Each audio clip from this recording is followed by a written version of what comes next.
everyone, welcome back to my channel. If you guys are new to my channel, it's me Kritika. आजको दिन आजको vlogमा म तपाईहरुलाई स्वागत गर्छु। अन्त मेरो भिडियो जसले पनि फर्स्ट टाइम हेर्नुहुँदैछ भने प्लिज सब्स्क्राइब लाइक गरिदिनुस् है। फेरि आज कति दिन बादमा भिडियो स्टार्ट गरिरहेको छु है, किनभने अब घरमा त मलाई त्यति इन्ट्रेस्ट लाग्दैन नि त के बनाउनु घरमा है। सो आज चाहिँ भने हामी जाँदैछौँ नि त बर्थडे सेलिब्रेसन गर्नुलाई मेरो। सो मसित छ मेरो आमा है अश्विन, यहाँ हाई भन्देऊ। हाई। त्यहाँबाट बाबा नानी बहिनी हामी चाहिँ जाँदैछु है। र के हुन्छ कसो हुन्छ तपाईहरुले हेर्नुहोस् होला मेरो भ्लगलाई अन्तिमसम्म। बाबा यहाँ छ उच्चो के गरेको काव्यन्सको ड्रेस अप चाहिँ छासी देऊ रानी जय गर्छौ। By by. अब हामी यहाँ गाडी पर्खिरहेको छु, जाँदैछु जूको उकालो हो यो चाहिँ। यसलाई चाहिँ हामी चाहिँ खासमा गएको नाइटिङ्गेल पार्क है। हिँड्नु पर्यो नि त हामीलाई, थाक्यो। पछि आमाहरू आउँदैछ। जू आइपुग्न आँटेको छ तर हामी जू चाहिँ जान्दैन आज हो, बादमा जाने। तपाईँहरूलाई म देखाउँछु नि जू पनि बाहिरबाट है। हरू पनि रहेछ अलिअलि घुम्नु आएको छ। यहाँ माथि चाहिँ जू छ है।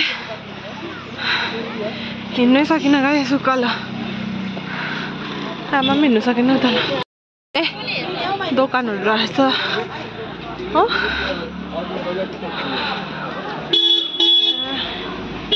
माथि चाहिँ जू छ।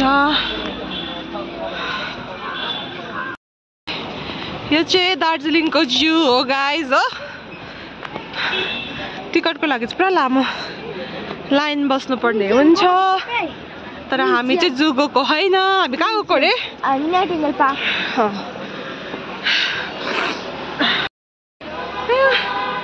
थाक्यो थाक्यौ तिमी? तल भ्युज देखाउँछु लगाएपछि यो चाहिँ जू। टुरिस्टहरू हामी पनि आज त टुरिजै भयो नि। लाइन चाहिँ हो यति बित्नको टिकट काट्नुपर्ने हुन्छ नि त। सो लाइन चाहिँ भएको छ यहाँ। लगेर गएको नि त मैले बर्थडे, त्यहीँनिर चाहिँ केक बर्थडे सेलिब्रेसन गरौँ भनेर चाहिँ आइपुग्यौँ नाइटिङ्गेल पार्क। यहाँबाट चाहिँ तपाईँहरूलाई भ्युज देखाउँ भनेको थिएँ। यस्तो छ आजको वेदर। सो अगाडि अगाडि बाबा र काव्यांश,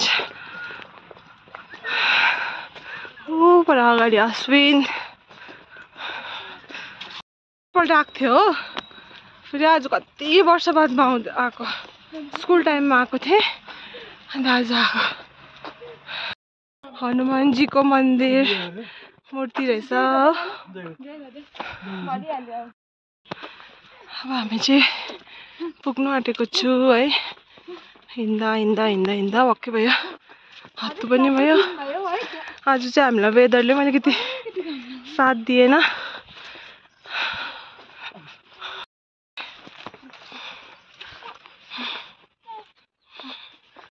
टिकट काट्नुपर्छ होला।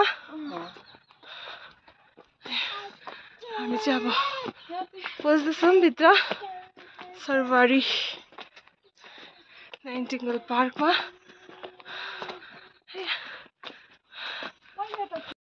एउटै होला नि अब हामी गर्दैछु टिकट। जाँदा गर अश्विन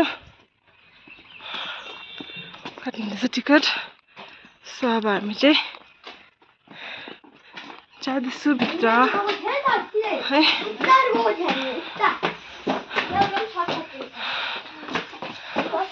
हामी चाहिँ आइपुग्यौँ पार्कमा। अहिले चाहिँ अलिकति सुनसान छ, आज घाम पनि लागेको छैन नि त, त्यही भएर।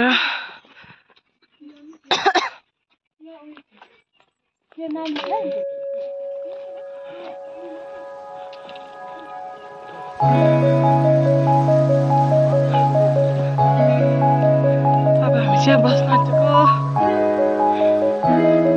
एकछिन बस्छौँ किनभने हामी चाहिँ अब थाक्यो।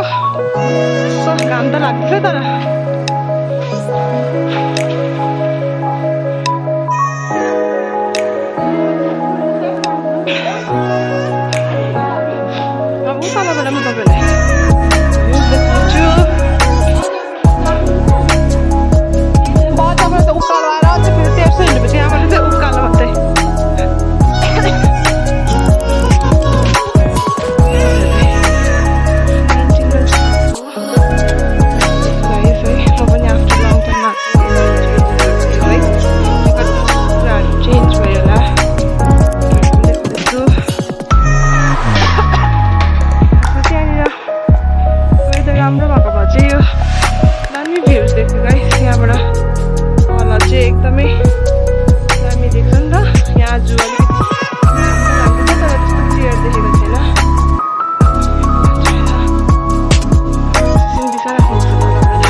भित्र पनि रहेछ भनेको नि जानु दिन्छ कि दिँदैन तर पनि गाइज म जान्दैछु तपाईँहरूलाई देखाउनुको लागि एकछिन पर्खिनुहोस् होला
कस्तो भएछ कफी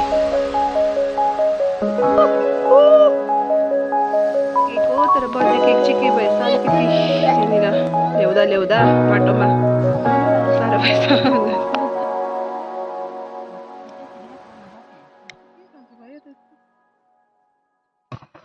ओपै नानीलाई छेउमा हेर birthday to you happy birthday to you happy birthday dear ओइ आँखा दिदी भाइलाई टाढामा राख्छ मम्मीलाई पक्रिनु लगा भाइलाई खिच्दै गर्नु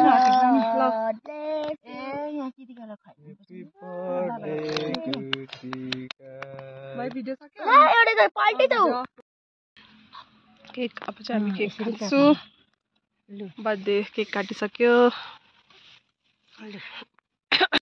चाहिँ लेख्छु चिकन पकौडा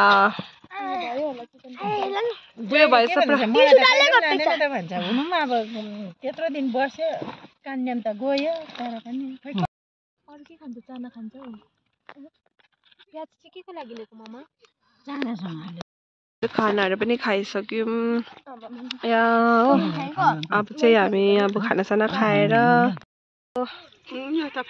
जाने हामीले चाहिँ केकहरू पनि काटेर गरेर चाहिँ हामी खाना खाइहालौँ किनभने अब पानीहरू पर्छ है नानीहरूसँग आएको भनेर चाहिँ हामी अब जानुको लागि हामी खाँदै थियौँ हो आधा ल्याएको त आधा मात्रै खायौँ हामीले हो बेसी खानु पनि सकेन चाउमिनहरू खायौँ केकहरू खाएरै पेट भरिहाल्यो त्यहाँबाट चाहिँ पनि खिच्नुपर्छ खाएर त्यहाँबाट हामी एकछिन फोटोहरू भन्दै खाइसकेर हो यहाँ चाहिँ अब बनाइदिएको थियो हामी मेरो भिडियो चाहिँ यस्तै थियो आजको भ्लग चाहिँ मैले चाहिँ मेरो बर्थडे अरू चाहिँ खानै सकेन अन्त अब हामी हल्का सेलिब्रेसन है जाँदैछु केकहरू काटेँ अन्त यहाँको भ्युजहरू पनि मैले तपाईँहरूलाई देखाइहालेँ र के कस्तो लाग्यो मेरो भिडियोलाई लाइक सब्सक्राइब गरिदिनुहोस् फर्स्ट टाइम हेर्नुहुँदैछ भने है र मेरो भ्लग चाहिँ यति नै थियो आज किप वाचिङ बाई बाई